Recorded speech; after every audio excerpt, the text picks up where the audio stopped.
Hey guys, welcome to our channel. இன்னைக்கு வீடியோவில் நம்ம என்ன டாபிக் பற்றி பார்க்க போகிறோன்னா, உங்களை உருகி லவ் பண்ண பர்சன் சடனாக காரணமே இல்லாமல் உங்களை அவாய்ட் பண்ணுறாங்க.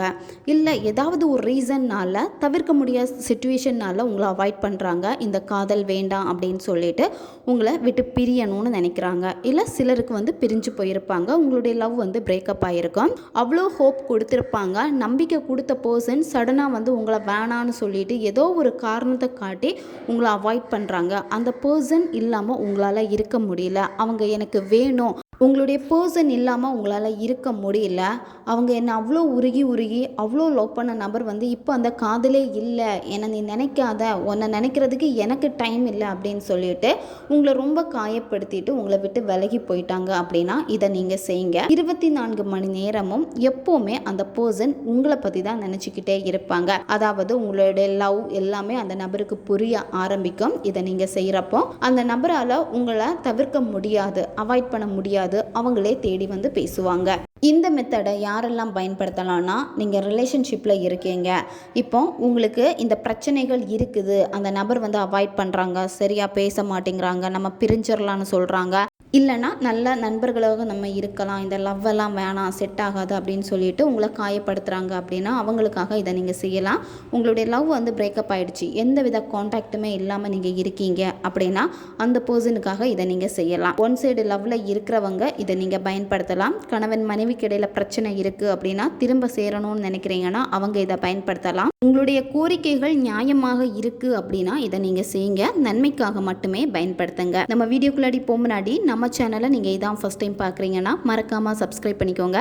பக்கத்தில் இருக்கிற பெல் பட்டனையும் கிளிக் பண்ணிக்கோங்க. அப்போ தான் நான் போடுற வீடியோஸ் எல்லாமே உடனுக்குடன் உங்களுக்கு நோட்டிஃபிகேஷனில் வந்துக்கிட்டே இருக்கும். வாங்க வீடியோக்குள்ளாடி போகலாம். இந்த மெத்தடை நீங்கள் எந்த டேயில் ஸ்டார்ட் பண்ணணும்னா, அமாவாசை அல்லது பௌர்ணமி நாட்களில் இதை நீங்கள் செய்யலாம். அல்லது நீங்கள் இதை ஞாயிற்றுக்கிழமை வியாழக்கிழமை நாட்களில் கூட இதை நீங்கள் செய்யலாம். இந்த மெத்தடை நீங்கள் எந்த நேரத்தில் செய்யணும் அப்படின்னா, நைட்டு நீங்கள் 12 மணிலேருந்து 2 மணி இந்த இடைப்பட்ட நேரத்துக்குள்ளாடி எப்போ வேணும்னாலும் இதை நீங்கள் செய்யலாம். நைட்டு தான் இந்த மெத்தடை நீங்கள் செய்யணும். பெண்கள் தீட்டு சமயத்தில் இந்த மெத்தடை செய்யக்கூடாது. நீங்கள் நான்வெஜ் சாப்பிட்டுட்டு இந்த மெத்தடை செய்யலாம். ஆனால் குளிச்சுட்டு தான் இந்த மெத்தடை நீங்கள் செய்யணும். நீங்கள் நான்வெஜ் சாப்பிட்டீங்க அப்படின்னா, தலைக்கு குளிக்க முடியல அப்படின்னா உடம்புக்காச்சும் நீங்கள் குளிச்சுக்கோங்க. இந்த மெத்தடுக்கு உங்களுக்கு தேவைப்படுறது ஒரு கேண்டில் தேவைப்படும். ரெட் அல்லது பிங்க் கலர் கேண்டில் யூஸ் பண்ணிக்கோங்க. கேண்டில் லைட்டில் உட்காந்துட்டு தான் இந்த மெத்தடை நீங்கள் செய்யணும். இந்த மெத்தடில் உங்களுக்கு தேவைப்படுறது எல்லோ ஷீட் பேப்பர் தேவைப்படும். ரெட் கலர் பென் பயன்படுத்திக்கோங்க. உங்களுடைய நண்பர்களுக்காக இதை நீங்கள் செய்கிறீங்க அப்படின்னா நீங்கள் ப்ளூ கலர் பென் பயன்படுத்திக்கோங்க. இந்த கேண்டில் லைட்டில் உட்காந்துட்டு தான் இந்த மெத்தடை நீங்கள் செய்யணும். அந்த ரூமில் வேறு எந்த வெளிச்சமும் இருக்கக்கூடாது, லைட் எதுவுமே போடக்கூடாது, வெறும் தரையில் உட்காரக்கூடாது, ஏதாச்சும் விரிப்பு போட்டு உட்காந்துக்கோங்க. உங்களுடைய முதுகு தண்டு நேரே இருக்கணும். முதுகு தண்டு நேரே வச்சு தான் நீங்கள் உட்காருங்க. மெடிடேஷன் பண்ணுறப்ப எப்படி நீங்கள் அமருவீங்களோ அந்த மாதிரி அமர்ந்துக்கோங்க. உங்களுக்கு முன்னாடி இந்த கேண்டிலை வச்சுக்கோங்க.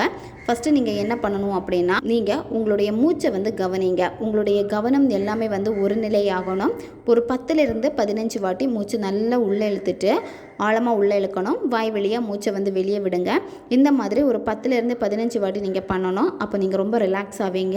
அதுக்கப்புறம் என்ன பண்ணணும் அப்படின்னா, யாருக்காக இந்த மெத்தடை செய்கிறீங்களோ அந்த நபருடைய ஃபோட்டோ இருந்துச்சுன்னா அவங்களுடைய ஃபோட்டோ பாருங்கள். அப்படி இல்லைன்னா அந்த பர்சன் கூட இருந்த நல்ல நல்ல மெமரிஸை திங்க் பண்ணி பாருங்கள். உங்களுக்கு நிறைய ஹோப் கொடுத்துருப்பாங்க, உங்களை கல்யாணம் பண்ணிக்கலாம்னு சொல்லியிருப்பாங்க, உங்ககிட்ட அவ்வளோ லவ் காமிச்சிருப்பாங்க, கேர் பண்ணியிருப்பாங்க. அந்த நபர்கிட்ட பிடிச்ச சில விஷயங்கள் உங்களுக்கு நிறையவே இருந்திருக்கும். அதில் இருக்கக்கூடிய நல்ல நல்ல மெமரிஸை நீங்கள் நினச்சி பாருங்கள்.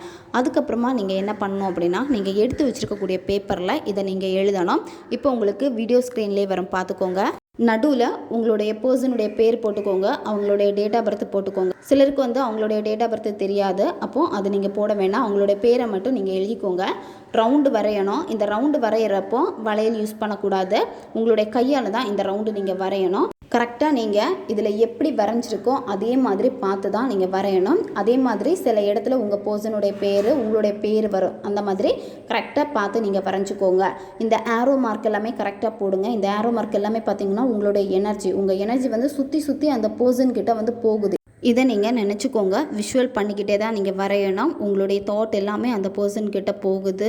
எப்போவுமே அந்த பர்சனுக்கு உங்கள் நினைவுகளை தான் அதிகப்படுத்திக்கிட்டே இருக்குது. உங்களுடைய நினைவுகள் அந்த பர்சனை சுற்றி சுற்றி வருது. இந்த ஏரோ மார்க்கெல்லாம் நீங்கள் போடுறப்பவே வந்து பார்த்திங்கன்னா இந்த எனர்ஜி எல்லாமே அந்த பர்சன்கிட்ட போயிட்டு கனெக்ட் ஆகும். சரியா? அதனால் கவனமாக நீங்கள் வரையணும். கான்சன்ட்ரேஷன் இங்கே தான் இருக்கணும். அதாவது என்ன விஷயம் செய்கிறீங்களோ அந்த விஷயத்தில் தான் முழு கவனமும் உங்களுக்கு இருக்கணும். நீங்கள் ஹாப்பியாக அந்த பர்சன்கிட்ட உங்களுடைய நினைவெல்லாம் போனால் அவங்களுக்கு எப்படி ஃபீல் ஆகும், அந்த பர்சன் திரும்ப உங்ககிட்ட வந்து பேசுகிறப்போ அவ்வளோ அன்பாக பேசுவாங்க. இது எல்லாமே அழகாக கற்பனை பண்ணிக்கிட்டு இதை நீங்கள் வரையணும்.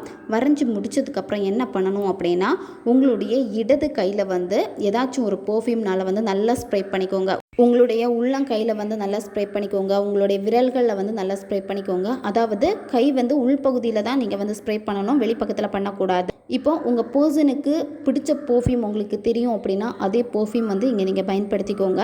எனக்கு தெரியல அப்படின்னா ஏதாச்சும் பர்ஃப்யூம் வந்து நீங்கள் பயன்படுத்திக்கோங்க. அதுக்கப்புறமா நீங்கள் என்ன பண்ணணும் அப்படின்னா, இப்போ நீங்கள் எழுதி வச்சுருக்கீங்க பேப்பர். அந்த பேப்பரை உங்களுடைய இடது கையில் வச்சுக்கோங்க. வலது கை மோதிர விரலால் உங்களுடைய நெத்தி பொட்டில் வந்து நீங்கள் அழுத்தம் கொடுக்கணும். உங்களுடைய 2 புருவங்களுக்கு நடுவில் தான் இந்த நெத்தி பொட்டு இருக்குது. அதில் நீங்கள் அழுத்தம் கொடுக்கணும். எல்லா நரம்புகளும் ஒன்று சேர்கிற இடம் தான் இந்த புருவ மத்தியம். இதில் நீங்கள் அழுத்தம் கொடுத்துக்கிட்டே அந்த நபருடைய பேரை வந்து நீங்கள் சொல்லுங்கள். 48 முறை அந்த நபருடைய பேரை மென்மையாக அழகாக நீங்கள் சொல்லணும். மனசுக்குள்ளேயே சொல்லலாம், வாய் விட்டும் நீங்கள் சொல்லலாம். நீங்கள் இடது கையில் வந்து இந்த பேப்பரை வச்சுருப்பீங்க. இந்த பேப்பர் நீங்கள் என்ன பண்ணணும் அப்படின்னா, கொஞ்சமாக அந்த பேப்பரை வந்து நீங்கள் கசக்கணும். இப்போ எக்ஸாம்பிள், இப்போ நீங்கள் வந்து ஏதாவது எழுதிட்டுருக்கீங்க, தப்பாயிடுச்சு. இப்போ எக்ஸாம்பிள் ஒரு கவிதை எழுதிட்டுருக்கீங்க, அந்த கவிதை வந்து தப்பாயிடுச்சு, இப்படி இல்லை இன்னும் நல்லா பெட்டராக எழுதலாம்னு சொல்லிட்டு அப்போ அந்த பேப்பரை என்ன பண்ணுவீங்க, கிழிச்சு சுருட்டி தூக்கி போட்டுருவீங்க. சரி, அப்போ சுருட்டுறப்போ வந்து கசங்கி போயிருக்கும் அந்த பேப்பர். மாதிரி தான் இந்த பேப்பரை கொஞ்சமாக நீங்கள் வந்து உங்களுடைய கைக்குள்ளாடி சுருட்டி நீங்கள் கொண்டு வரணும். சரியா?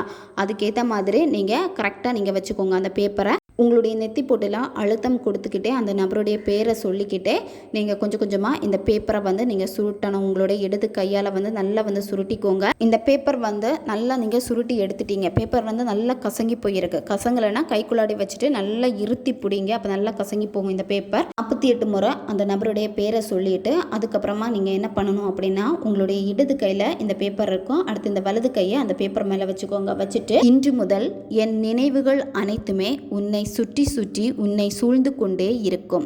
இன்று இந்த நினைவுகளால் உன்னை எனக்குள் ஈர்க்கிறேன். உன் ஆழ்மனம் இதை ஏற்றிக்கொண்டதற்கு நன்றி. இந்த பிரபஞ்சம் எனக்கு உதவியதற்கு நன்றி.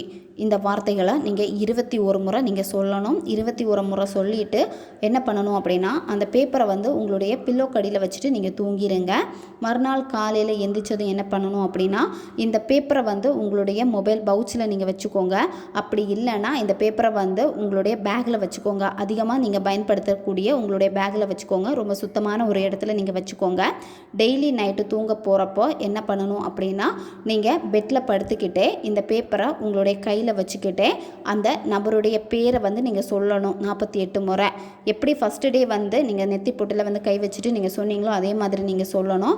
அதுக்கப்புறமா இந்த வார்த்தைகளையும் 21 முறை நீங்கள் சொல்லணும். கேண்டில் வந்து ஏற்றி வைக்கணும்னு அவசியம் இல்லை.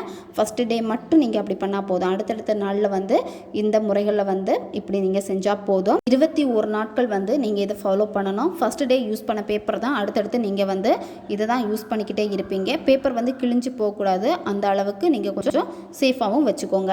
21 நாட்கள் முடிச்சதுக்கப்புறமா என்ன பண்ணணும் அப்படின்னா, ஈவினிங் 7 மணிக்கு மேலே இந்த பேப்பரை எரிச்சிடுங்க. எரிச்சிட்டு இதிலிருந்து வரக்கூடிய சாம்பலை காற்றில் ஊதி விட்டுருங்க.